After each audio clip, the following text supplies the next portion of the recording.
Hey, the Broncos may have the week off, well deserved, but that doesn't mean we're taking the week off. Chris Harris is here, of course. I'm Brandon Krisztal, and we know what time it is. It's 11 o'clock Mountain Time on a Friday, and Football Friday starts now.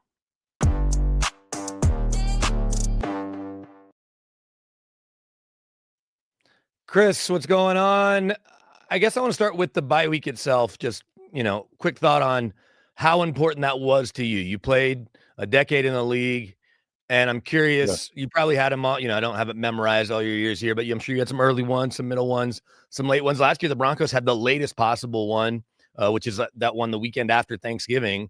But what did you look forward to when you had the bye, and did you have a preference on time of the year?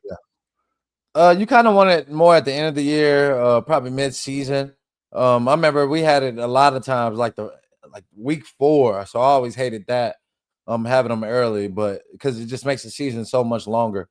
But I use that time just to recovery, make sure I got my body right, make sure I watch through the first half of the season, and kind of put all my clips together and see where I need to improve on to finish strong for the season. And it's kind of like it's kind of a time where you kind of recap what you've done so far in that season, and try to make sure that you can play better, and see how teams are attacking you, see what routes are you getting, are these the same common routes that you're getting by every team, and how they're attacking you. So it's kind of a time where you recap yourself. So I'm curious to get your thoughts. I heard it Monday, or rather Tuesday, on Weird the Harrises with Shelby Harris and Ryan Harris, but we sometimes have a different audience. The Broncos not only going to the bye 9-2, riding this 7-game win streak, and obviously 8 wins in a row at home, and slay the dragon officially. There's no qualifiers. There's no, oh, well, this or that. And I know they beat him a couple years ago with Russ, but this version of the Broncos, led by Bo Nix, had the Chiefs beaten a year ago. Don't finish it off with that blocked field goal. The game at the end of the year doesn't count, of course, in terms of, getting over that hump. And so just give me your thoughts on how the game unfolded and what it meant with the Broncos to win, and to win in the manner that which they won. Yeah, just having a great rush plan on Mahomes. You have to do that. Starting out fast, being able to get on the board fast on the Chiefs is always crucial. And just finishing the game, closing that game. In the past, we've had we've kind of beat ourselves with penalties, or or maybe let them block a field goal, or special teams. It could be anything. We just give them the game. And now I think we've kind of gotten over that. Now we've kind of broke that mindset. We feel like they can win every game, and so it's crucial to win at home. And the Broncos are able to do that. The Chiefs have a long way to go to be able to even challenge for the division. I mean, it's pretty much in the Broncos' hands now. So that was two. That was I give that 2 wins in this situation, right? Because now it's going to be very hard for them to pass up the Chargers and the Raiders. They're the bottom of the barrel right now.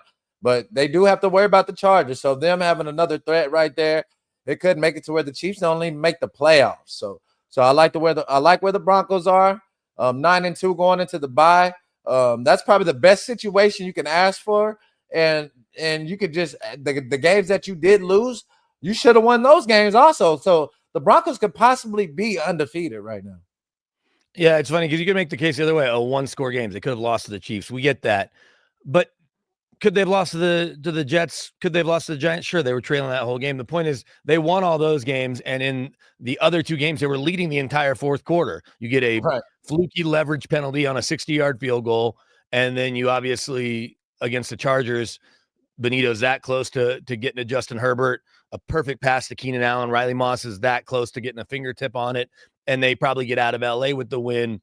And so you're going to like their chances against the Chargers in week 18 when it may not matter. And even the week before, the Christmas game, like you talked about with the Chiefs, we're going to get into that a little bit in our predictions and what the weekend looks like, because you do have Colts at Chiefs. But let's stick with the Broncos. You had some honors this week. No surprise. As he made the game winner, I made my final post of the game before you get to post game, and I said, don't be surprised. Will Lutz going to be the special teams player of the week. 5 for 5. The game winner, obviously, he's been great all year. We know he had the miss against the Raiders. I think he might have had one other miss all season, but he's been money. What do you think about just the confidence they have in Lutz, where I think Sean Payton basically knew it was in? If you saw that clip where he's looking looking away, knowing that it's good, I guess. Yeah. Well, that's an advantage. When we won our Super Bowl run, B-Mac was hot at that time. He was making everything. And Lutz has been pretty hot since he's gotten here, very clutch. I got to play with him in New Orleans. He was clutch there. So this guy gets it done. He's very trustworthy to do his job. And, the whole team has confidence in him. If the game's on the line, he's going to knock it down. So that's a weapon that Sean Payton's using to his advantage. And, when everybody has confidence in you like that, and you go up there to kick that field goal, that just that puts in your head that I can make this. I can make every single one, especially when you have everybody that believes in you. Well, and look, he obviously gets to kick up here, and he's never tried to shy away from it, that you get a little more distance. Obviously, the opponents do as well, but this is your home field, and it can be a true home field advantage. And the way it's setting up, like we were talking about, if the Broncos can end up with 1, 2, 3 home games at home, I mean, I guess if it works out, in an ideal world, you want just 2 at home, have that bye, be the number 1 overall seed, have 2 at home, but you'll be getting to kick a mile high, and he's the reigning special teams player of the month. How about this, though, too? Sean Payton in his first 9-10 years of coaching, I think, had 9 or 10 different kickers. And since then, he's only had Will Lutz in the last 10 years of his coaching or whatever it is. And a couple of years ago, Lutz tried to actually kind of follow B-Mac after B-Mac's first year in Jacksonville. The Jags offered him a deal that he agreed to. And thankfully, George and Sean Payton were able to talk him into staying and either matching the deal or keeping it close, because obviously he played in some meaningful games last year and he's playing in meaningful games this year. What stinks, though, and you may remember a time where 2 players from the same team were named player of the week, and we don't even know what goes into it. You can't vote for it. It's not like the FedEx Aaron Ground where they're actually taking votes. But J-Mac, who didn't win defensive player of the week, nor did Myles Garrett with his 4 sacks and a loss. Jaquan McMillan, how about 2 sacks, an interception, 6 tackles? Not since somebody named Harris Jr. have the Broncos had a corner with a sack and an INT in the same game. Tyler from Broncos PR put that out, going all the way back to Buffalo in 2014. Yeah, man. Henderson the block at the right tackle. Oh, look at that. Obviously, I went and got that. You see my pick. Ball skills. See the return. Yeah, I had to show them the return skills, man. Yes, sir. There's the pick of your old teammate Kyle Orton. Hey, right there. They call that the bang route. I'm playing it, sitting right on it. I don't think the receiver hit the bang part though. He just I cut it off. And then there we go. You were not the sack artist that Jaquan McMillan's become, but you'll take that one. They sent you and you went and got it. Oh well, he's probably blitzed triple the times that I have also too. That's true. That's true. Wade wasn't sending you as much. But here you go. You got to get past the guard. Got to do a little loop-de-loop. Yeah, I was covering. My biggest attribute was covering.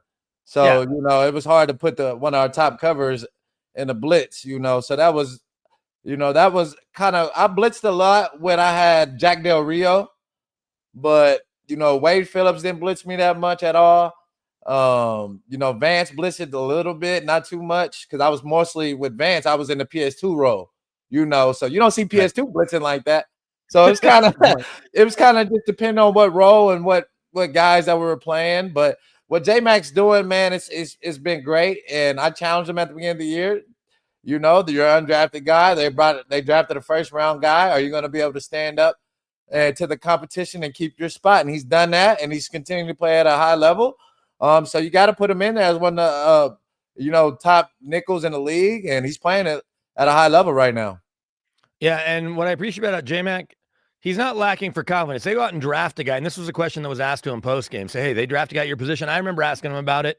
I think I asked the question in training camp. They draft a guy at your position. It seems like it's raised his level. Same with Riley. And it doesn't mean Jahdae Barron's not going to be a great player. It doesn't mean he's not going to play for a long time. There's probably a scenario where down the road, if Brandon Jones moves on, he's going to be in year 3 next year, that if you sign Riley to an extension and you like J-Mac and you keep J-Mac, that Jahdae Barron, I mean, he got 500 snaps at safety, but let's stick with J-Mac right now.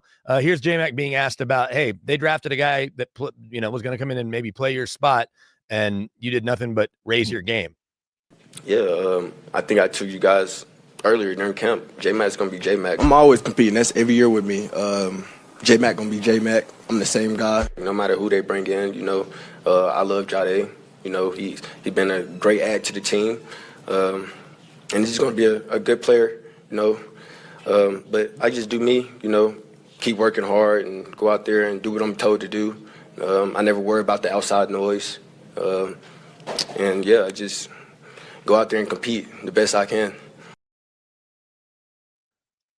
Let me ask you this. Oh, actually, BK wants to ask Chris this. How often, I mean, I know you'll call yourself strapped from time to time, but how often did Chris Harris go third person? Not that much.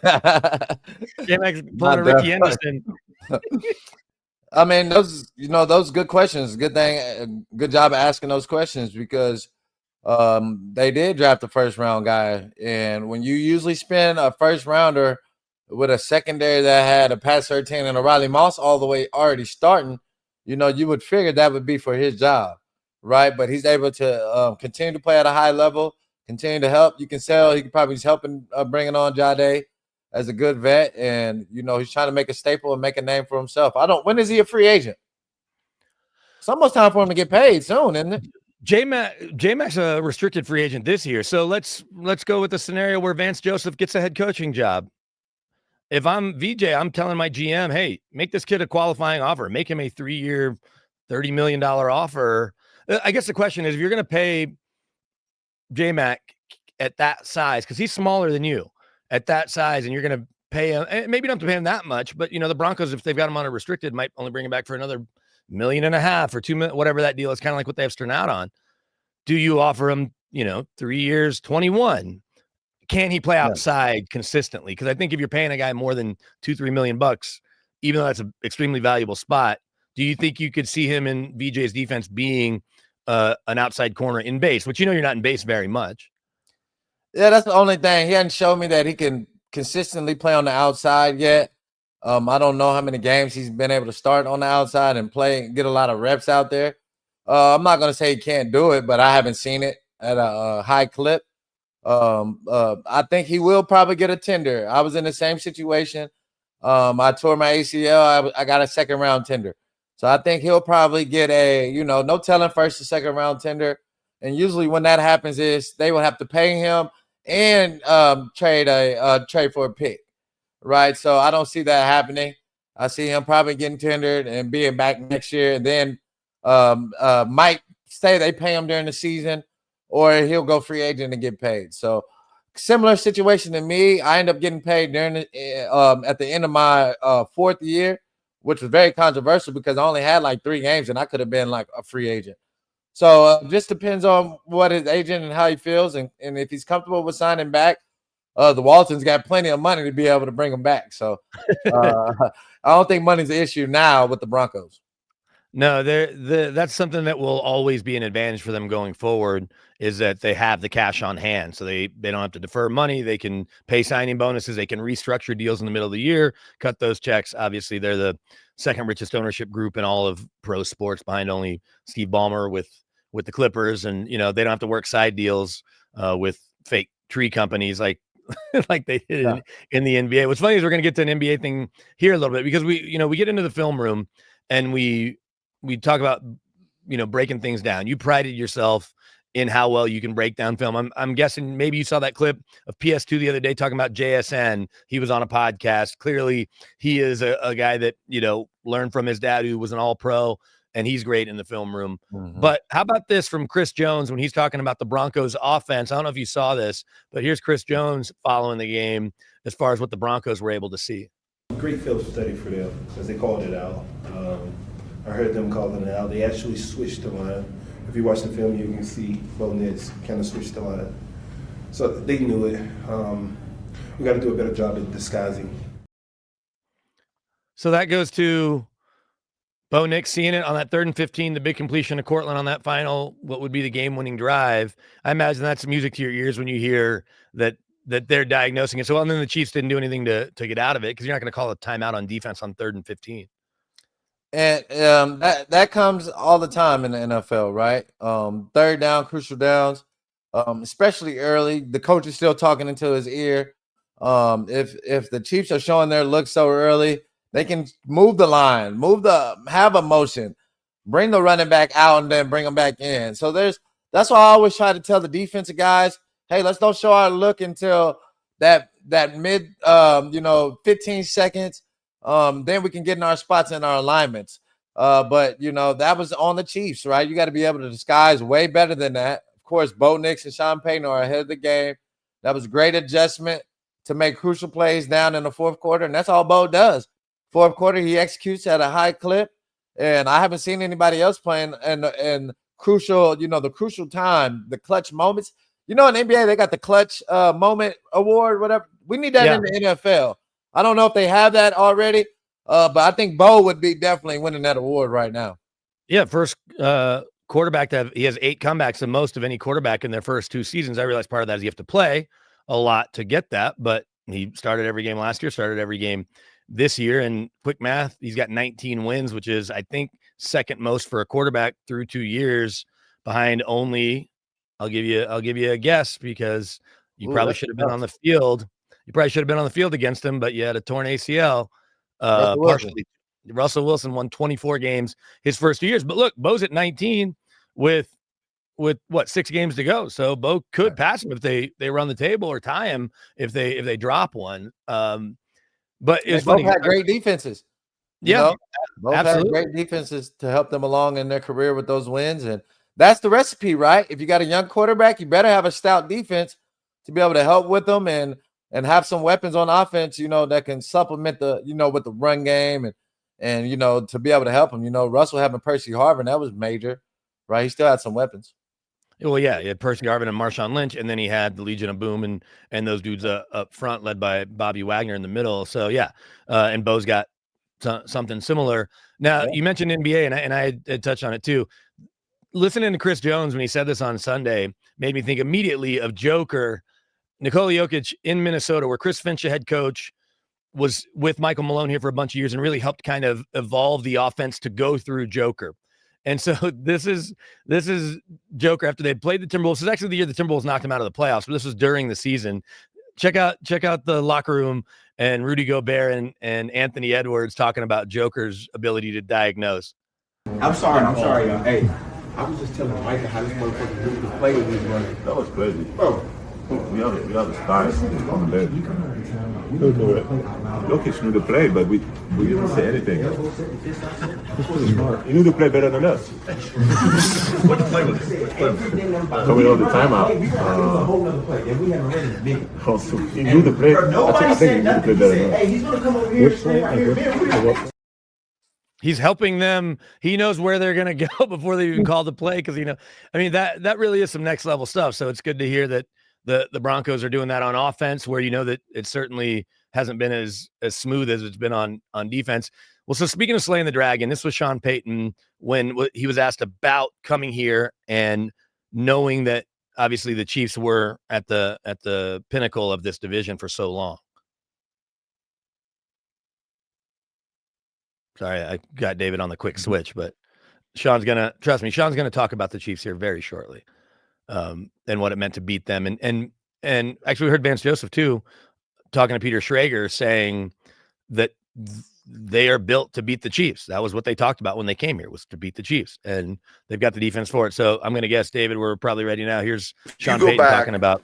And all of us were there. We had a Thursday night game, was the first time we played them. And we defensively played them really well on that Thursday night game. We were awful on offense, and we had a poor plan. Then we played them at home, and we took the ball away 5 times and had a decisive win. So we were split with them at that point. Last year, obviously, the last game of the season was a different game. I think that loss in Kansas City was where the 189 miles per hour was tested. And that was a tough, gut-wrenching loss. But I think there was a feeling, and if you look at our record from that loss, there was a feeling that, we belong here. And so, and I think, there's either wins or losses. But the response after that game last year with the blocked field goal, was super. And And so there was some irony, obviously, when we were taking a knee to kick the field goal. But I just, I think that confidence thing that we always talk about exists in that locker room with this group of guys. It's special. And so, they'll have some time to recover and then get ready for that next stretch of 6 games. I think we're 3 home, 3 away, if I'm not mistaken. Yes, sir. You can sense. I mean, look, you were around them a little bit, but you watch every game, and whether it's the way Adam Troutman went out of his way to have Bo Nix's back, the way the defense talks about the offense, they're never down on him for not necessarily playing up to the level that they would hope or make it easier. You can tell that it is a special team. And Sean's comments from the summer to every national person that came by are kind of coming to fruition, that this team can win a Super Bowl. He didn't say we're winning the Super Bowl. He said this is one of those special teams, and it looks like he's right. Yeah, when you see that, when you have a tough losses like that, and they kind of change your season, you ride that momentum. That changed them in their mental aspect of the game. Right now, they feel like they can play with them. They feel like they can beat them every time. They have no more fear with them, and you can tell it looks like Mahomes was tiptoeing a little bit more in the pocket, right? And he's not very comfortable going against the Broncos anymore. So now Sean Payton has been able to transfer those guys' mind to feeling like they could win every game, especially versus the Chiefs. So hopefully the Colts are able to, still beat the Chiefs. I'm not really worried about them getting the number 1 seed. Broncos control their own destiny right now. But if the Colts can knock them down this week, that'll be great to be able to, send Mahomes and them packing for the year. They'll have a low percentage to make it into the playoffs. And then, the Broncos are going to have to deal with the Patriots, the Colts, probably the Steelers that might win that division, even though they're not playing very well. And Lamar's coming back. So it's going to be very interesting. But the Broncos right now, they're sitting at a very great place with a lot of confidence. Okay, final thing before we jump into the film room, only because this was the last thing I asked Bo. I even did it off mic, but he had kind of brought it up in whatever his last answer was, because I had asked him just about what he got from the offense and RJ Harvey. And then he mentioned the throwback. So I asked him specifically, hey, take us through the throwback and I swear to God, and I told actually D-Mac this in the press box. As I was driving down, I'm like, you know what? RJ Harvey threw 43 touchdowns in high school as a senior. He went to UVA as a quarterback. I get that he's 5'9" on his best day. So was he going to be the next Kyler Murray? No. And he goes and becomes a running back. But I wanted to tweet, hey, I wouldn't be surprised to see an RJ Harvey throwback. Now, did I expect to see it in the red zone right there on 1st and 10, and he lets it rip anyway, where Bo turns into Harris Jr. to play B? Good throw in terms of placement of the ball. Terrible decision. And look at Bo sitting there telling, look, Riley, that's all you have to do. This is Riley Mossna. You don't have to get pass interference. But what do you think of this play call at 1st and goal on the 15? I mean, I think it was a bad play call, Usually you run those calls after change of possession. Quick change. Or interception or fumble, big play on the defensive side. But they come out, doing this in the red zone. Or you like to do it in the fringe area. I think it's a little. Once you get inside the 15, it's time. Let's play. Let's use our best plays to be able to execute, and let's get in the end zone. We shouldn't have to do too many trickery. A lot of guys do it in the 2-point conversions. I understand that, right? But not right here, 1st and 10. That's a terrible call to me. They're also doing it out of shotgun, faking a sweep when that's not a play that they've run. And the way this play always works is set it up with an actual sweep. So put Bo under center, and I don't necessarily even need to see the throwback to Bo. Where I want to see this is toss sweep under center out of single back or whatever the formation is. And then, whether you're 11 personnel, 12 personnel, I don't care. But toss sweep, run the sweep, and then, but be on the minus side of the 50 or, just inside, just past the midfield. And then let him hit one of his receivers, have a couple of choices where Bo's not even a factor other than a decoy maybe. But run the sweep first. And then because now everybody knows, they're reminded, oh yeah, that kid was a quarterback. So now it will keep everybody, every time they run anything to the outside, at least thinking about it. If I'm Harvey, I every now and then go with the fake just to get a DB or a linebacker frozen. Here's Bo talking about it. RJ's throw to you. Do you almost want him not to throw it? Well, yeah. I mean, at that point,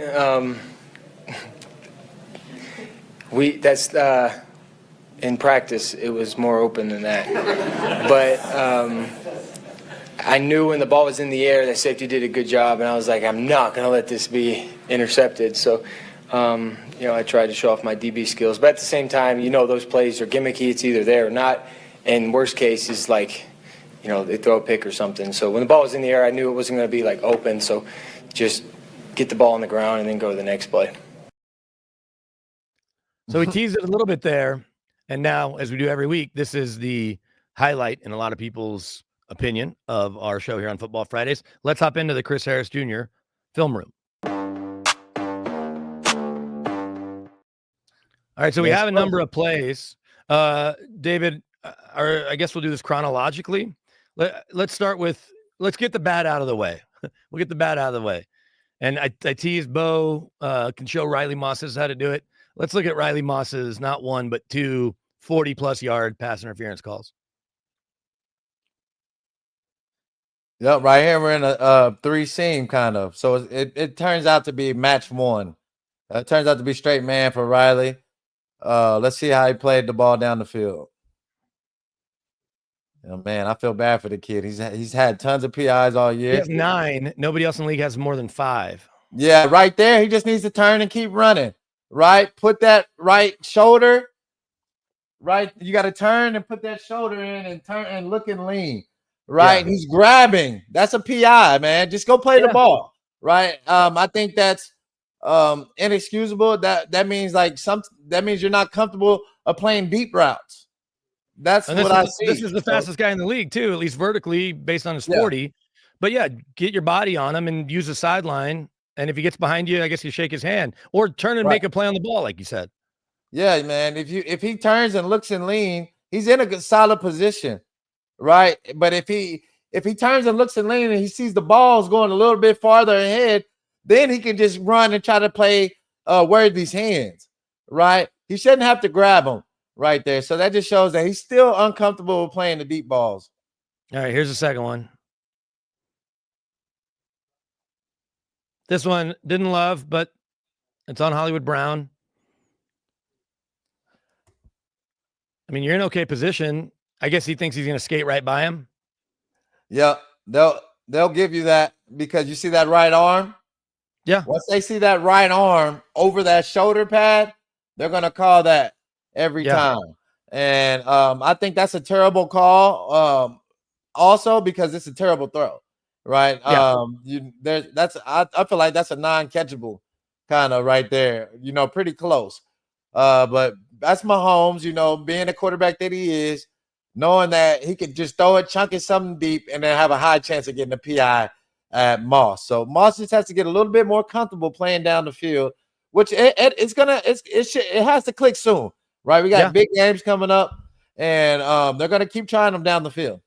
Yeah, and PS2 is coming back, so he's going to get, if he wasn't getting enough attention, he's going to get even more with PS2, the best defensive player in football, reigning defensive player of the year, coming back. All right, it's going to keep getting better as we go through today's edition of the Film Room. Chris Abrams-Drain, you talk about playing the ball down the field. Here's a quick look, at a kid who's getting obviously extended snaps with no PS2. Yeah. That's great coverage. He was great on the line, played the ball in the air perfect. I love his kick step. Right? You see him look back? That's a timely look back. Right? You got to time it right at the right time when those hands go up. You got to be able to look back right in time. And he did that. That's a perfect rep, especially on that side, looking after that off that left shoulder. I mean, that's beautiful. And he knows Rice isn't a speed guy. And you look at his right hand, there's a little bit of contact, but it's not egregious. He's not pulling on anything. It's solid placement as far as because he's moving into him, but he's not grabbing him. Right? Yeah. That right arm right there can be there. As long as he's still looking back and playing the ball. Right. And he's not grabbing. Because look, there's obviously he's pulling on, but he's in tight. It's sort of like offensive linemen when they don't get called for holding if they're in tight. The second the guy pulls away, just like we saw with Riley's first one.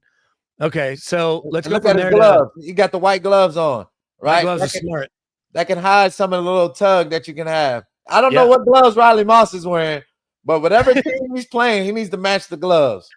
Well, Riley does like to wear the white sleeves because he doesn't want everybody to remember he's the white cornerback. So he's trying to be camouflaged. It's not working. All right. So I said it's going to keep getting better. How about Talanoa Hufanga, who's played like an all-pro, but missed not one, but I think 2 chances at INTs and maybe even a pick 6. This is early. And he is coming for Kelsey, for Hollywood. Yes. Rice. But look at what happens if he just has his eyes up. Right. And he's coming to save the day. He really wasn't even supposed to be there. That's the linebacker's job, right? And that's what they do. They try to match Rice on linebackers. He was able to mix the guy up, right? Okay. Hufanga has great awareness, so he's there to help him, and he almost saved the day, and he almost gets an interception, right? So I would call this like a bonus pick, right? You're not supposed to be there, but you eventually get there and you make the play. So does Dre Greenlaw go too hard when he's sliding out in cover? Sternad. Yes. Does he a little too far over? To see how he's now chasing? Because he has Greenlaw on the other side of him there. He has to stay inside out by the backer. Don't push out with that. That's a staple route. They love running jerk routes on the linebackers. Yeah. And they created that with that motion, right? And so when they put that fast motion, Sternad has to be able to play inside out. Don't worry about verticals because he knows he has He has Hufanga right behind him, right? Yeah. So, but it's hard for linebackers to guard these receivers, man. I've only seen a couple really go out there and lock down receivers. Daniel Trevathan was one of them. Yeah, Brandon no doubt. Okay, here's another Hufanga play. That was beautiful too. That's a hard pick though. Yeah, it's coming fast. And you really don't even expect to get the ball coming there, but he should pick that. It hit both his hands, right? I expect Hufanga, a guy like Hufanga. Actually, okay. Kelsey touched it too. So that's a good PBU, man. That's a good play.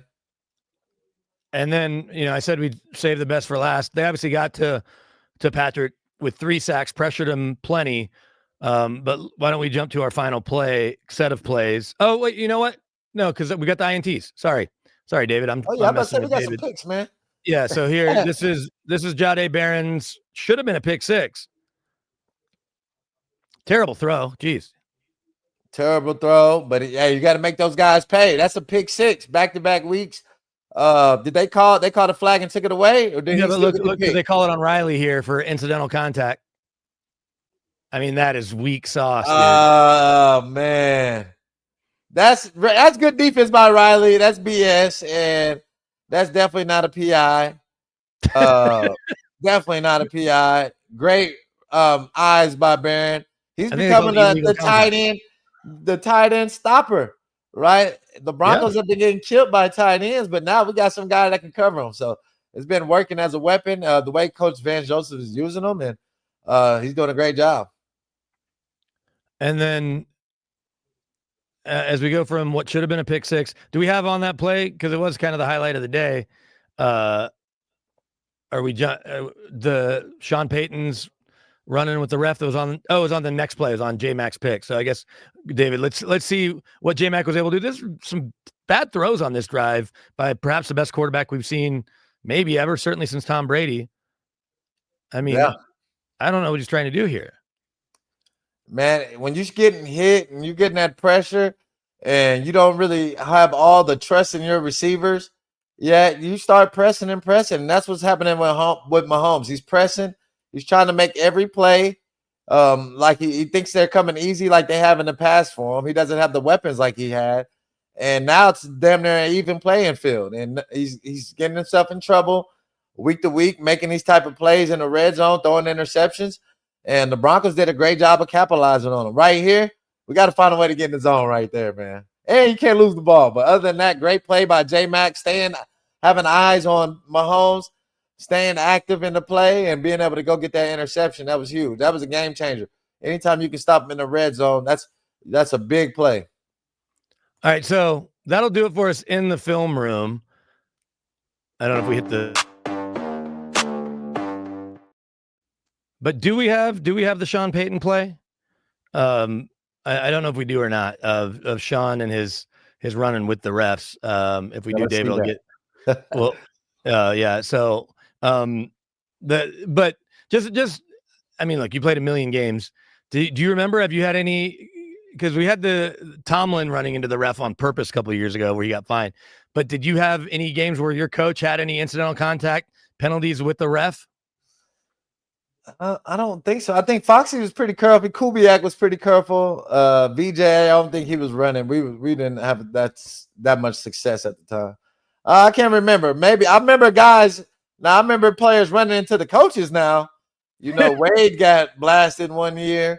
I mean, every year, it always happens in the NFL, but we haven't had anybody run to the ref that I can remember. Did you ever see a teammate or somebody that wasn't paying? Like, did you ever see a devastating sideline injury or a sideline collision for somebody that was, not expected to be part of the play? That's what I'm saying. Wade got knocked out. I don't remember it happening to a player. Guys are pretty aware on the sideline, but Wade got knocked out. Here it is. I mean, look, you can't be in the white. That's why Sean McVay is the get back coach. You can't be there. And Vance kind of helps him up. That was on J-Mac's pick that did stand. Oh, that's hilarious, man. Yeah, you got to get back, coach. Especially the way these refs are. They're making it tighter and tighter on with the penalties and with the sideline because guys will find themselves on the field. It's definitely celebrating and things like that. So, hopefully Coach Payton's okay, man. He probably has some bumps and bruises, but it happens all the time. It's part of the NFL, man. Especially when you get grown, man, with all these emotions and testosterone going on the sideline, it's bound to happen. All right, there's no way to do this smoothly, but I've never hosted a talk show, so if this would be just like doing the Tonight Show, or let's just have Bo come in now. So we're gonna have local legend, one of the best football players in the history of Colorado, in Bo Scaife, come by. And Bo, you just got to walk into the shot. We're gonna do it just like right here. Don't sit where I'm sitting. No, come here. Come on here. So Bo Scaife, legend from Mullen High School, the proprietor of All Pro Farms. I didn't realize this, Bo, that you and Chris Harris, despite you being around town, y'all never really met or really spent much time. Maybe your paths have crossed here and there, but Chris said that y'all hadn't really talked much. Yeah, man, the Jayhawks, man, they don't really mess with the Longhorns, man. You know how it go, but I can understand why. 4th and 18. Oh man. My bad. See, what's tricky about this, Chris, real quick, is my whole family went to Texas. I grew up in Dallas. I have friends that all went to Texas. I have friends that played with Bo and Chris Sims and on down the line, around my age or a little older than you, little older than Bo. But obviously I chose to be a Jayhawk. So I can't, sit here and just let the Jayhawks get picked on too much. But the way it would go for me, because Texas always played OU early in what we call the Texas OU game, where you're from, because Chris is from Tulsa, they call it OU Texas. And when I lived in Oklahoma City for that year that I did radio there, I was like, wait, it's a Texas Oklahoma game. But because that game usually happens early October, if Texas has won that game, then by the time Longhorns play the Jayhawks, and if they're playing for something, you had back-to-back where they all went to the Rose Bowl. You went your senior year, and then they won the national championship the year, your rookie year in the pros, right? I was pulling for, that was one where Mangino, of course, because before you got there, he's like BCS, $signs in the press conference because Vince went nuts in Lawrence. That's when I'll cheer for the Longhorns. These days, it doesn't bother me as much, and Longhorns are in the SEC now, but it's tough because I have plenty of love for the Longhorns, but I chose to be a Jayhawk.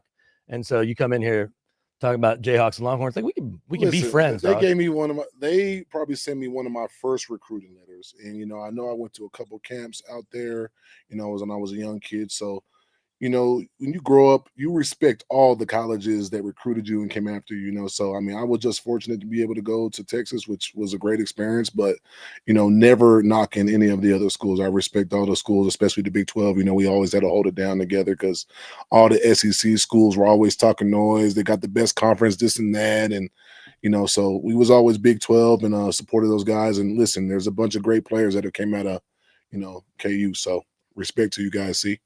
Yes, sir, man. Nice to see you, man, and thanks for joining the show. We see that you got things going. You're getting your business and everything going, man. Yeah. So look at that. But yeah, like you said, man, Texas they're joining the SEC. They're doing solid. But we did get some KU wins. I think Coach Leipold stole some wins. Oh yeah. Y'all got Charlie fired, man. Y'all got Charlie fired. Yeah, we did get Charlie fired. But I just want to say salute to y'all, man. I got to head out. But thanks for joining the show. For sure. Real quick, is there one game? So we're gonna get through all of them, but you got Colts, Chiefs, kind of the game of the week. Eagles, Cowboys in your backyard. Rams and the Bucks, who've dropped 2 straight. Is there one game you're most excited about? Because we're gonna go through the picks on a couple of games, but a game because you mentioned I like where your head's at with Colts and Chiefs. Everyone's like, oh, you want the Chiefs to win so the Broncos get home field. No one's worried if you have to go to Indy, if you end up the 2 seed. You don't want the Chiefs in the playoffs if you can get them out of the playoffs, right? So that's where you and I are on the same page. Is that your game of the weekend? Yeah, I mean, I need the Chiefs to lose, right? Let's knock them out. Let's get them up out of here, right? And then there'll be a battle between the Patriots, the Broncos, and the Colts for the number 1 seed. But the first 2 seeds get that bye anyways. But anymore, 7 teams, you only get 1 bye now. Remember, it's only 1 bye. I'm sorry, 1 bye now that they added the other team. But I do like another big game. I do like the Cowboys versus the Eagles because the Cowboys did look much improved. Even though they're playing the Raiders, their D-line looked very stout. Being able to have Quentin Williams in there, new linebackers in place. Hopefully they can get it rolling out here so they can get the buzz out here. But people out here do believe that they are going to beat the Eagles. I don't know why. Maybe the Cowboys think they can win every game, but they do believe they can win this week. Hey, if you want to talk about irrational fan bases, the Cowboys have one of the best ones. Chris, it's always great. Next week, we will have a Football Friday coming up during Black Friday football, but we're still going to be doing our Football Friday show. I will be in DC already. We got maybe some special things in the works. We're going to cross our fingers. Trying to get Vaughn, man. Trying to get Vaughn. We'll see if we can get Vaughn. See if we can get Vaughn Miller. He's got his own podcasting going, so if we can work that out. But either way, you and I'll talk. We'll also probably check in with Nikki Javala there, who covers them as well. So we'll let you run. I'm going to chat here with Bo a little bit longer. But enjoy the weekend. Enjoy the BK, man. You later, Chris, man. Take care, bro. The one and only Strap Harris, Chris Harris Jr. So, Bo, good to see you. It's a big day for you. We can do some football stuff here in a minute, but might as well since I got you. You got your All Pro Farms hoodie on, the hat, good branding. All Pro Farms is a company that you started, almost a decade ago. How long's it been going? Yeah, probably 2020, like 20. Okay, so half a decade ago. It just feels like it's been a long time, and you were making various products, marijuana based solely or exclusively. But explain what All Pro Farms was and what it now is expanding to. Well, we were a flower brand early on. So, in 2018, I bought 140 acres in Southern Colorado to, grow cannabis. I like to use cannabis. We are mostly flower, which is obviously the plant. And today is day 1 of our new store opening. So it's called All Pro Cannabis, 1233 West Alameda. Make sure you guys stop by today and tomorrow. All weekend is All Pro weekend, but exciting venture. A lot of guys struggle with that transition. I think this has been great for me. It's gave me direction, gave me purpose. Obviously, I love the plant for its, medicinal benefits. It's helped me and, millions of other people just across the world with ailments, mentally and physically. So, just very, very thankful for the opportunity and always glad to see you, B. Appreciate you having me. It's great to see you. We've known each other in passing. Like I said, I had friends that were at Texas, whether it was my punter from high school, Ryan Long, Anthony Hicks, who preceded you, but I think y'all crossed over a little bit. I knew Chris Sims, met him in Dallas and met him in New York, but used some of those Dallas connections, and my whole family went there. But then, you're Denver through and through as one of the, I don't want to break down the Mount Rushmore of Colorado football players, but you're going to be high up there. We know Christian's up there, obviously, with what he was able to do in high school and what his pro career's become. But and of course, Dave Logan, who it's funny because you're probably the most famous Mullen alum. People just associate Dave because they won so many games. He didn't coach you, though. He got there right after you left. Well, me and Dave definitely have history. So I played against Dave a few times when we were in high school. We won most of them. So, but it's awesome to see ever his career, how he's evolved, how he goes from school to school to school and just dominates and wins. So I was happy and fortunate to be able to get a couple wins off of him when he was coaching. Not too many losses. Not many people can say that in 30 years of him coaching now, whatever it is. So there was a online debate with a lot of the Mullen kids who had the best Mullen team. So obviously Dave Logan's team. Sure. That's Did what y'all they win a state championship when you were there? Okay, yes. so but they won 3. Okay. But if you ask Dave, he tells us that those Mullen teams could not beat my Mullen team. There you go. We're just more physical. It was a different brand of football Yeah. back then, and I don't know who's going to check me. We had a big guy. We had about 8 or 9 guys go D1.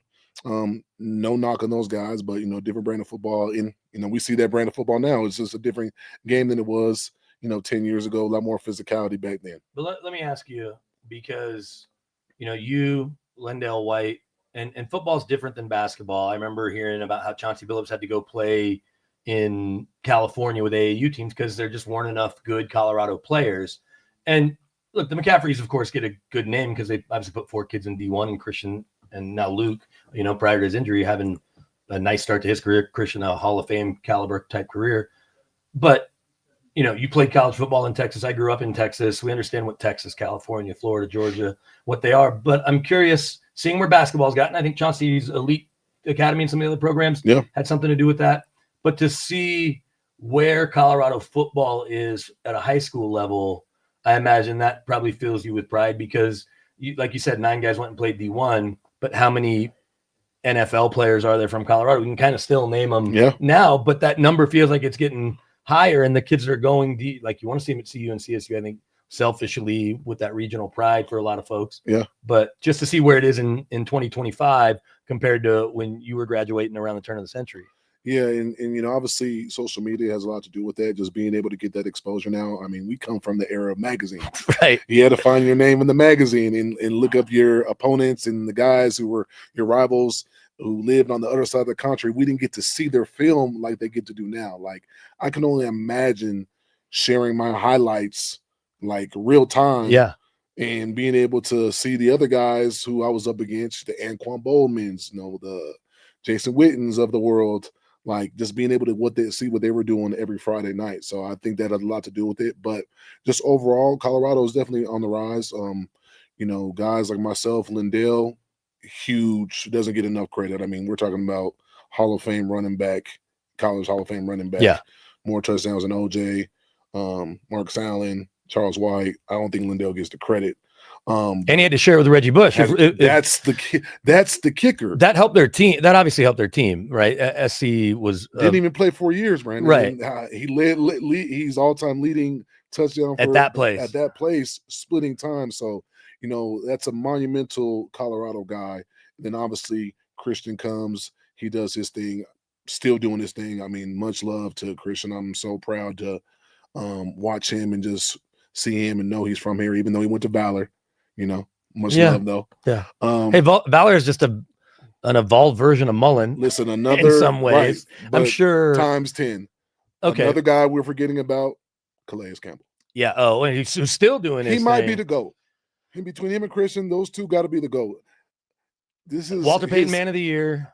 Year 18. Year 18, and we can look it up, but he's got to have 7 or 8 Pro Bowls at least. And he's balling again. I know. Like, did he say this was his last year? Because the way he's playing, and I don't know what's going to happen there, but there's a scenario where if they were to move on from, these are all hypothetical. Let's say they move on from Jonathan Gannon, and let's say they brought Vance Joseph back. If I'm Calais, I want to play one more year in Vance Joseph's defense. When it's over, it's over. So you just want to stretch it out as long as you can. He doesn't have to practice anymore. He doesn't have to take all the reps, the pounding. We really just need him on game days. And obviously you want a guy like that in your locker room.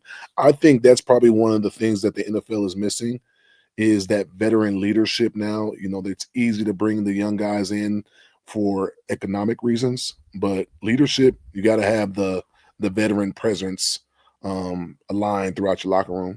Yeah, I mean, David's putting his numbers up on the screen there, and it's just remarkable the consistency. He hadn't missed a lot of games, because you look. I don't know how good your eyes are. Mine are okay as I'm getting closer to 59. But the number on the left is number of games played. 270. Well, yeah, but they're all double digits. There's no 8 in there. There's no 7-game season. Awesome. There's no he played, in the teens every year. 271 games is what I think I'm reading. Started 271 starts. London Fletcher type career. Yeah. But as a D lineman in the trenches. Well, and so that's what, and I hadn't thought about this till right now, but Mercedes Lewis, he came in a year after you. Yeah. I think in 06, and I forget, like, he and MJD were rookies together, played at UCLA together, went to Jacksonville. You saw him enough, obviously, in your same division. But how about he's in year 20 now, still doing his thing. I understand he's obviously on the practice squad, but that's actually something I wonder if that would have extended your career, because the NFL, they kind of got in their own way with how they handle practice squads. At first, it was like the secret taxi squad back in like the 70s. Then it was like 5 guys, 6 guys, 8. COVID hits, and Sean Payton, for all of his, thoughts and whatever, I think he's 100% right, because I said the same thing. One of the benefits from COVID was the flexibility with the roster and expanding practice squads to 16. And it doesn't matter how many years you played, like Mercedes Lewis, because it used to be, and people may not know this, 3 years or less. And so if you got past vested veteran in 3 years, 6 games, you could not be on a practice squad. Right. And now, I mean, do you think about that if your body would have let you, that you could have? Of course, it's a strategic tool. And that's the way the coaches use it. You can move guys around, move pieces around. And, anytime they can shuffle the deck, that's going to help that, that roster on game day. Like, why would they not do that? So, I think the coaches are always fighting for ways and things like that to just help them on game day, because, let's be real, it's such a violent sport. You're going to lose guys throughout the season. I mean, look at San Francisco, look at a lot of other teams right now. They're decimated, and they're trying to find guys and, fulfill spots in their roster just to, make it to the postseason. Yeah, well, and that's a good place to go next, because we do this every week. Normally Krisztal participate, and we're talking Broncos, but with it being a bye week, we'll touch on the Broncos. But let's head to our Bell and Pollock injury report real quick.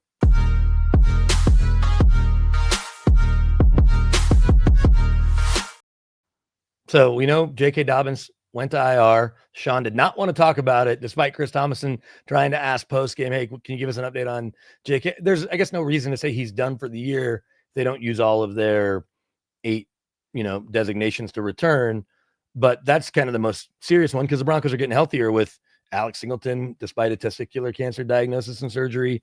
PS2's pec is apparently doing well, and he's likely going to play. Joan Ellis with the hamstring. And we know Ben Powers at some point is going to come back. But so the Broncos are pretty healthy. Nonetheless, you saw J.K. Dobbins go down on a hip drop tackle. He was complaining about it. How much of a loss do you think that is for Denver? It's a huge loss. I mean, it seems like he was the consistent energy just throughout the year for them. That run game seems like it's kind of the foundation of the offense, and that's what kind of helps Bo get along until he does get heated up in that fourth quarter and starts, taking the game over a little bit. But, anytime that you got a running back that's going to get 4, 5, 6 yards a carry, obviously you're able to move the change, and that sets up a whole lot of stuff, the play action, some of the deep shots, and, getting the ball to the other playmakers. So, I mean, that's a huge loss, but that's why they drafted the rookie. Yeah, and they gave him more work, and other than the throw that was almost picked, which I didn't hate the throw, as I said in the film room, it was more just the decision to let it go. But it was kid threw 43 touchdowns in high school. That's not an accident. He wasn't an option quarterback. Not at all. That's a kid that was slinging it, who I'm sure was pretty tough to stop there in the Orlando area. And I'm not trying to pick on you, but it's pretty well documented that your knee injuries at Texas elongated your college career, and in this day and age, that just mean more money. You wouldn't care. I would love like it. 6 years from the Texas. I would love it. But knee injuries, and so as we look around the league, thinking of Michael Penix is what we think you, because did you hurt your knee in the pros too? No, maybe nothing that was had it needed surgery. Okay, but still, nonetheless, as somebody that was following the Longhorns as close as I was, especially in that time. Yeah, for you to go down not once but twice, I know had 3 times. Shit, that had to be pretty devastating. Similarly, you look at what's going on in Atlanta with Michael Penix, and I think it's not a full tear anywhere, but they just want to do a reconstruction for a kid that I think 4 or 5 times had to end a season because of knee injuries or injuries, but I think several were knee injuries at Indiana, and he was healthier at Washington. I know that position is different than tight end, but what do you think he's dealing with in terms of getting back out there and trying to be himself? The biggest hurdle obviously is going to be mental. We got the technology and all the tools and the resources now physically to get him back.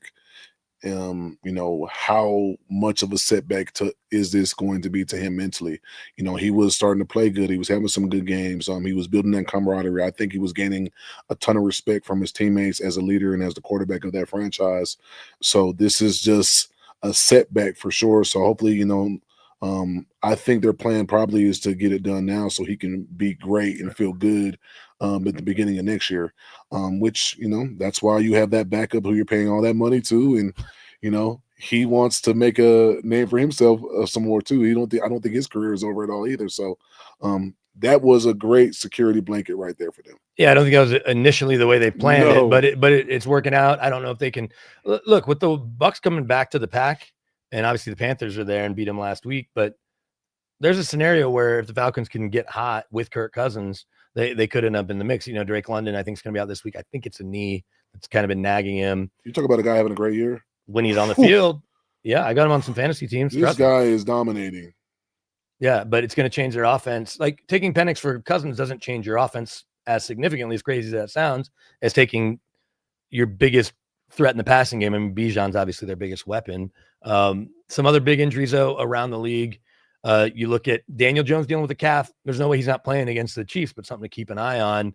And then Aaron Rodgers with a broken bone in his wrist looks like he's going to play. Yeah. How tricky you think that is for a quarterback? Well, someone of his age is pretty fragile. So, I mean, any little bump or hit can put him right back on the bench. We don't know the severity of it. Is it a break? But, I look at – we were talking about this the other day on my group chat. Donovan played with a broken ankle. Big Ben played with these guys play with severe injuries. Yeah, like his shoulder was dislocated. Yeah, so, these guys are warriors, and, we expect them to be out there and, make plays. And, obviously it might be an over expectation, but, that's why these guys are getting paid the big bucks. I had to lean forward. Jackson Dart's still in the concussion protocol because this is where I want to get to. So he's in the concussion protocol. CJ Stroud, turns out they didn't need him last night in Houston.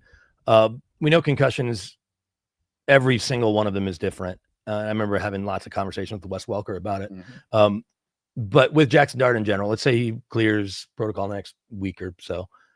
They've only got a couple wins, 2-3 wins. If you're the Giants and you're making a change, you want to give Mike Kafka his best chance, I think, to try to – because when you have a quarterback, you want to pick high, but you don't care if you're picking 4th or 7th compared to – so they think they have the guy. Would you play him if he's clear? Let's say he's cleared next week. Would you play him in these final 5-6 games to get him the game reps, or would you protect him? Has to have the reps. Has to. I mean, this is how you prevent the sophomore slump, because everyone knows that second year is that toughest year for a lot of the quarterbacks. So, the more reps he can get, obviously he was getting momentum too. So, you're going to have these setbacks in the league, at some point in the season. So a young rookie like him, he's still gelling, still building the camaraderie. They're not a winning football team yet. So let's build that culture and get that culture solidified going into next year. So as much momentum that you can finish the year with, I think just from a coaching perspective, that's the way to go. Well, so then that is the same theme, but a guy that doesn't need the reps, I think he just wants to play, and you're paying him a boatload of money. Joe Burrow, again, that division is on paper still attainable because they play the Ravens, I think, twice. They play the Steelers again. If you're the Bengals and Joe Burrow, who he was a full go Wednesday, and Joe Flacco was limited. And Flacco, I think I saw somewhere said he wants to play quarterback the rest of course he does. I get it. But if you're Joe Burrow or if you're the Bengals, and I don't think he's going to end up playing against the Patriots this week, but then they play the Ravens on Thursday, the night game on Thanksgiving. Do you roll Joe Burrow out there if you're Zach Taylor? If he's feeling really, really good and he's good to go, yeah. I mean, you're paying these guys too much money to sit on the bench. And obviously Flacco's an amazing story. It's awesome what he's doing, but this is your franchise quarterback. And the longer you sit, the harder it is to come back. You got to get that timing, that camaraderie, that playmaking ability. You got to reestablish that when you take those long periods of time left off. And, this isn't his first season where he's had to do this. So, he hasn't had the reps, even though he's made some amazing plays and won a lot of games for them already. He still needs to find that rhythm for himself again as well. Yeah, I'm with you. I just selfishly, I I like seeing Joe Burrow play. He's one of my favorite quarterbacks. Awesome. I mean, he's a guy that when you ask people around the league, that conversation's changed a little, although with what Josh Allen wasn't able to do in the clutch last night, I'm not picking on him. He's a reigning MVP. But when you ask people around the league, personnel people, coaches, Patrick is the first quarterback they'll take. Over the last few years, plenty have said Joe Burrow second, ahead of Lamar, ahead of Josh Allen, ahead of anybody else. And I mean, you saw it last year with when he was healthy and on the field. He wasn't the reason he didn't win MVP. Right. It's a potential thing. They see the ceiling for Joe and they know he hasn't gotten there, but you have to factor in the setbacks, the injuries, and that type of stuff. You know, that's why you have to take some of those other guys ahead. The Patrick Mahomes, the Lamars, the Josh Allens, like those guys are going to be available pretty much, you know, every Sunday. You know, we're not seeing a lot of that with Lamar, you know, recently, but this is the first year really he's, you know, missed a few games and stuff like that. So, I mean, that's why you have to take those guys ahead because you know they're going to be on the field, even Jalen Hurts. Yeah, and so you mentioned Jalen Hurts. We're going to get into our prediction segment here in just a second, but that is the supersized version of our Bell and Pollock injury report. Nobody wants to have an injury. Nobody wants to have to deal with an accident out of the blue. But if you do, then you want somebody that's going to help you devise a game plan, have success. If you need to go to court or need to settle out of court or whatever it may be, there's nobody I trust more than my friends at Bell and Pollock. The champions of the people for a reason. Give them a call today, 303-795-5900, or very simply, championsofthepeople.com. That was your latest league-wide edition of the Bell and Pollock Injury Report.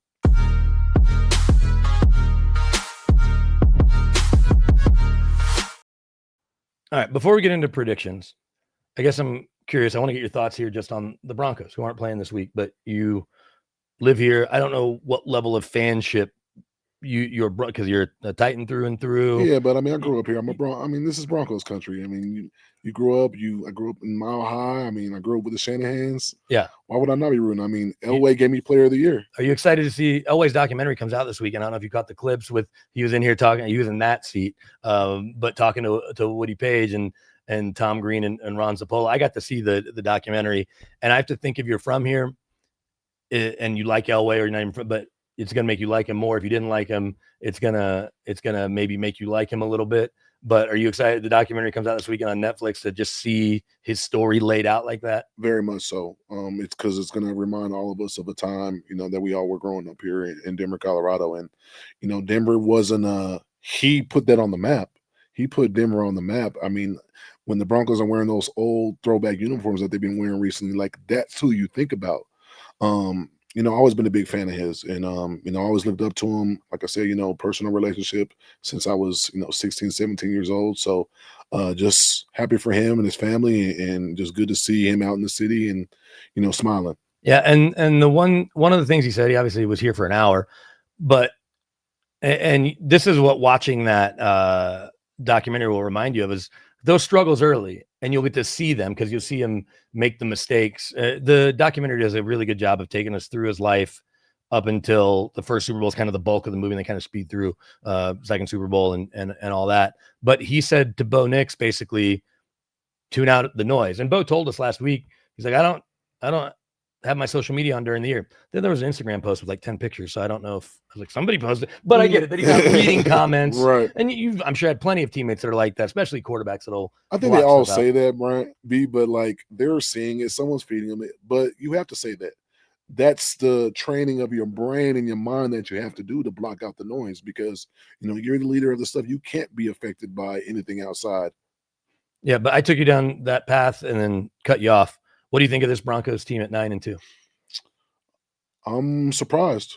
I think everybody's surprised, but at the same time, I'm excited for them because, you know, guys like myself who actually played in the league and stuff like that, you know how hard it is to get to a 9-2, and they're showing those gutsy wins, those wins that come in the end of the game where they have to make a few plays here and there. Like, so they're scratching and clawing for those wins. It might not say that in the scorecard or the record, but as a team, you know that you fought and clawed for those wins and you're beating some good teams.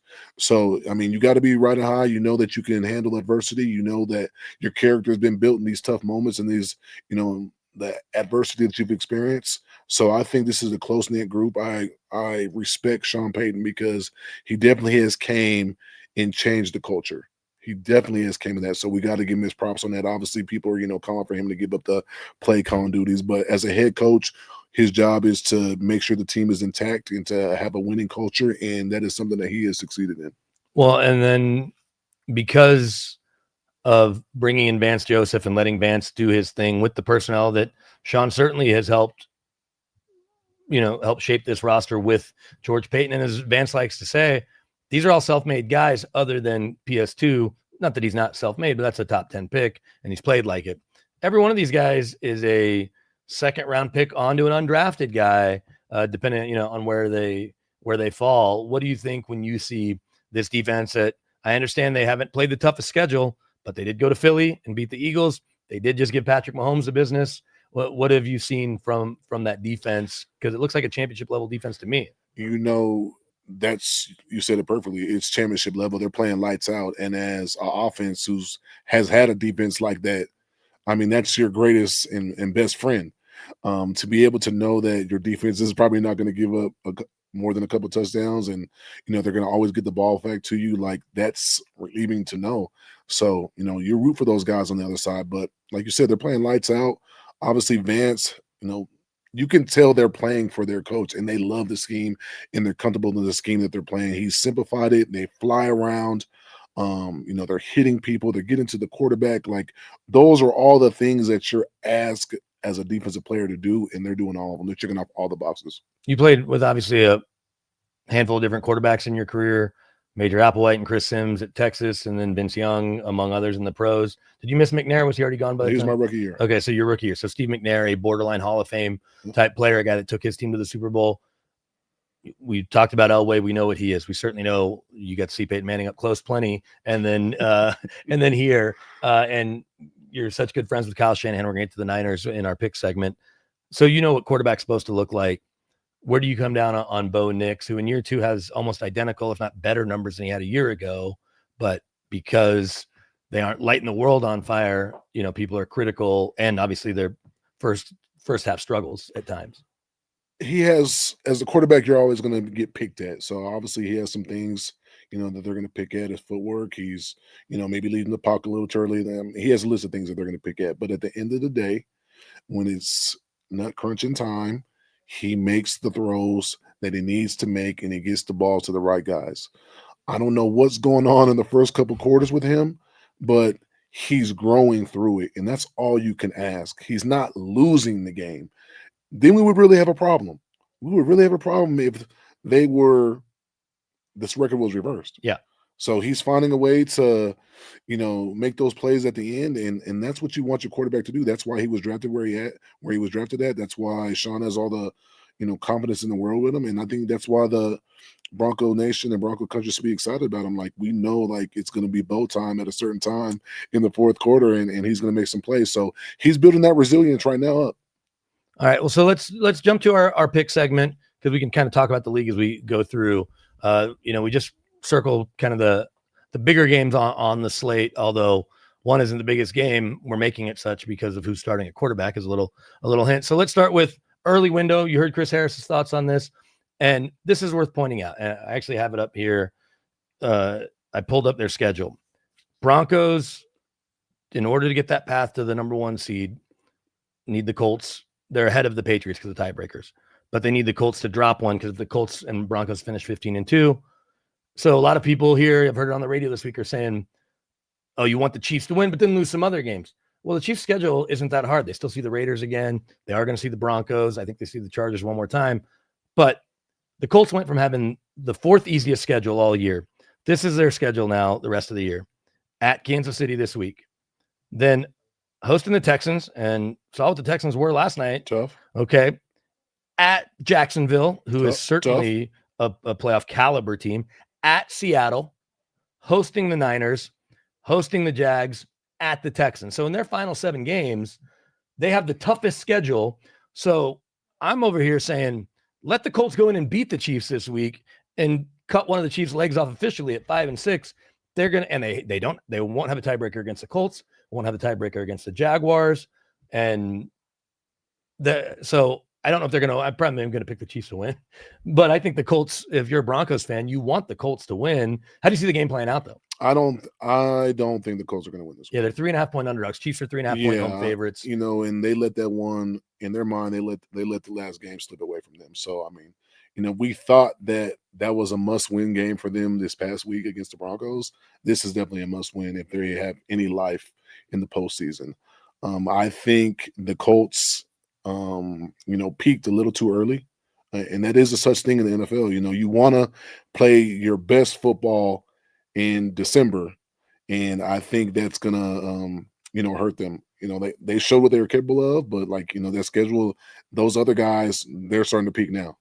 And everyone's starting to play better now and play their best football now. So all those guys in those schedule, those are going to be tough games for them to win. And I just don't see them being able to play that kind of winning football in December. But those other teams, that's what they're built for. Yeah, and also playing it out, like I was at that game in Indy. This is not going to Indy when Peyton Manning's there in the dome like you had to deal with at all. Your whole career. You know they're not going to score 40 because Peyton was. They're not. And the Broncos, when you look at that game, the defense, one, it didn't have Dre Greenlaw, but wasn't as dialed in.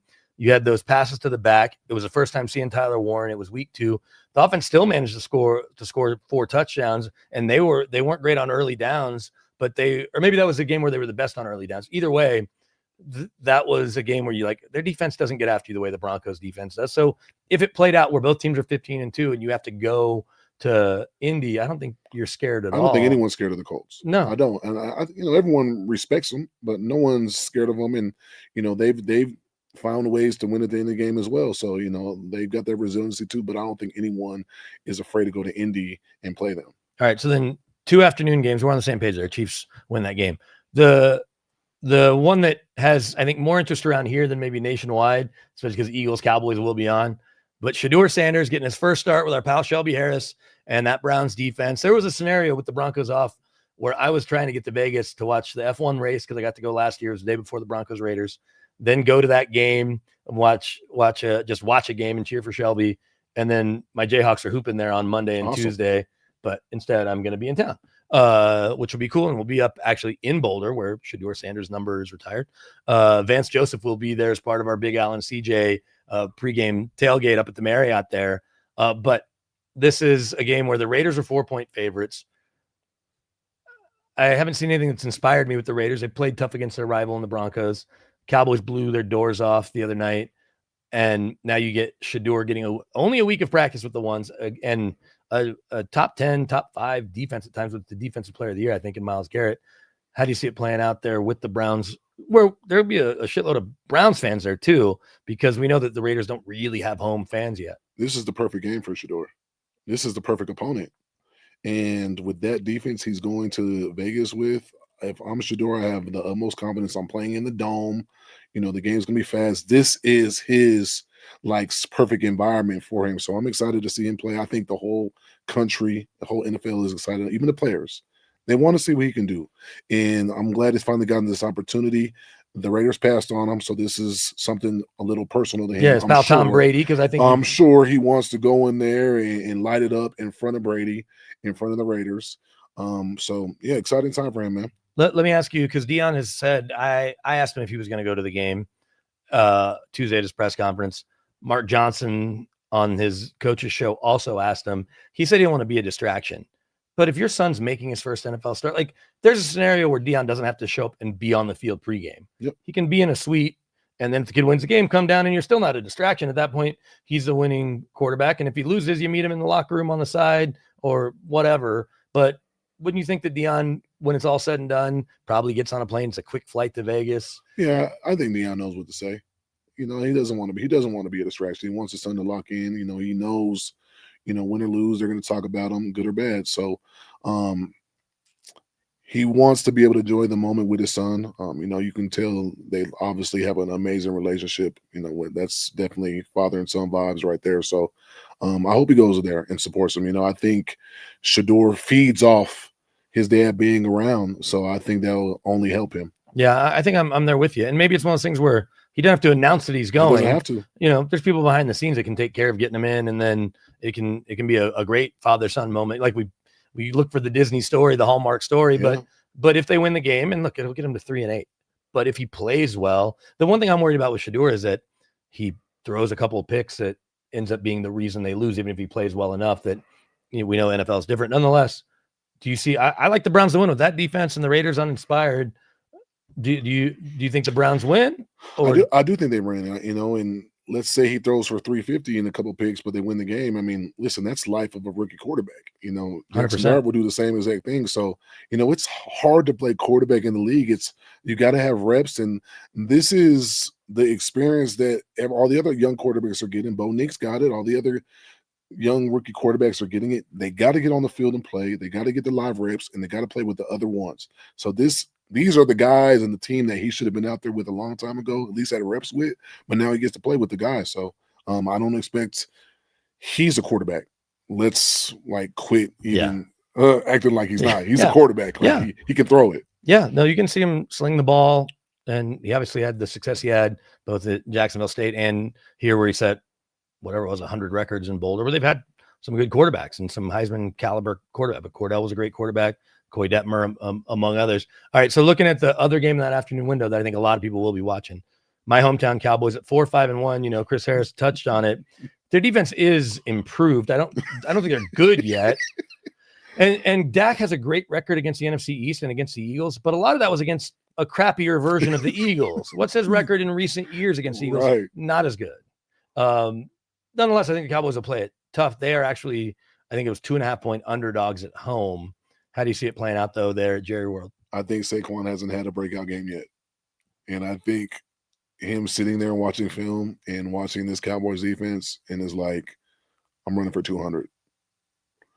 He has not had a breakout game yet. Yeah, Quinnen Williams and Logan Wilson may not be enough to keep Saquon from getting loose because the rest of that defense still sucks. I mean, some of the defense that we've seen the Cowboys this year play is atrocious. And obviously they're going to point the finger at Jerry. He has a lot of the blame. They still haven't fixed it. I mean, yeah, they played a few games better, but Saquon. Yeah. I'm going to pick the Cowboys just to be different from you, but don't hold me to it. I'm not going to bet it. I will not be surprised, but the Cowboys with that offense, they can at least go toe to toe. And the Eagles, if they can figure out a way to keep Saquon in check, the Eagles passing offense is not in sync totally as we've seen. Yeah, but it can be. Sure, especially against this defense. They can light it up. They haven't, but it's not like they're not capable of. These guys have ran through teams. Hurts has thrown for 300, 3 touchdowns. He has amazing receivers. So they haven't clicked yet as a whole offense yet. And that's the dangerous thing that everyone should be worried about when they do it, but they're still winning. So that's a testament to their offense and their defense and their special teams, because defense isn't giving up enough points to make them lose, and the offense is scoring just enough to keep them in the game and to win in the end. So, they're not turning them over the ball crazy. They're not doing things to lose them games, and that's a dangerous team because when they are on time and in sync, then what? Yeah, then they're back in the Super Bowl. And how about this? They're still 8-2, even with their similar to the Broncos. Their offense is kind of sputtering along. Vic Fangio's defense doesn't attack the way Vance Joseph's does, but they're so good up front with all those Georgia players. They really are. It's like Georgia. It is. And those dudes get after it just in their defensive front. So my heart may be getting in the way of this pick. I'm not going to bet it or come anywhere near that. Listen, we saw what the Cowboys are capable of. They can strike quick. They can strike often. You let Dak get on fire with those receivers, you're going to have to play. And so that is the advantage that they do have. If they can come out and jump on the Eagles and make the Eagles play from behind, that's not something they're very, very comfortable with. But if you don't, you don't want to have to do that on the other side to reverse it. Yeah, no, because they'll just get after you, and the bend but don't break won't even bend. The Sunday night game, I think, in some ways could be a game of the week candidate. The Bucs have dropped 2 tough ones in a row. And they've got the Panthers. We'll get to the Panthers last on their heels. They're 6-4. Panthers are 6-5. So technically the Bucs, because they don't have the one less loss, are ahead of them. But they go to a Rams team that a lot of people have no problem with putting in the Super Bowl. Even without Aaron Donald, they've reworked that defense, drafted those Florida State kids, and they're getting after it. And Devontae Adams' resurgence with now a healthy Nakua, Sean McVay, and that offense, and Stafford kind of ageless. They're the scariest team in the NFL right now. The Rams are. I don't think anyone wants to play them in the postseason. If you had to take a pick of, who is peaking at the right time and who has the best chance, I mean, that's a safe pick. But I love Baker. I really do. I don't think they can always keep it close, and they have the team to keep it close.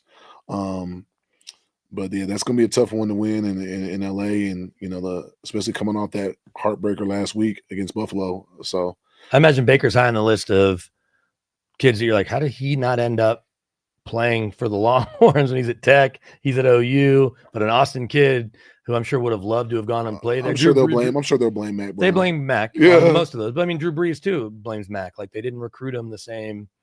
It's a tough job, man. It is a tough job. Yeah. You can't hit on all of them when you're picking 5 stars all over the place. You can't hit on every one of them. Okay, but so Rams are 6.5-point favorites. I don't know if they're a touchdown better than the Bucs, but I have a hard time.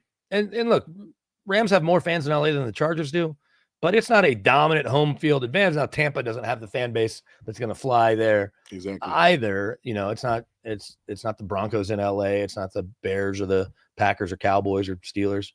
But so who ends up winning that game? Because I'm going to pick the Rams. I'm taking Rams too. Yeah, and I do think they can win by a touchdown. Okay, all right. Well, won't surprise me, right? A 31-24 game won't surprise me. You don't want to get if it's hard when they're hot to slow them down. Yeah. So you have to play that, 1 for 1. If they score, we got to go score. And that's not a good position to be in as an offense. You want to at least be able to slow them down. So if you can't slow them down, then you have to, take your game to another notch. And that's a lot to ask, for the Bucs offense. And look, I like Todd Bowles, but I like Sean McVay more and his creativity and just the personnel that they have. When you look at those backs and obviously with what Matt Stafford's able to do with those wideouts.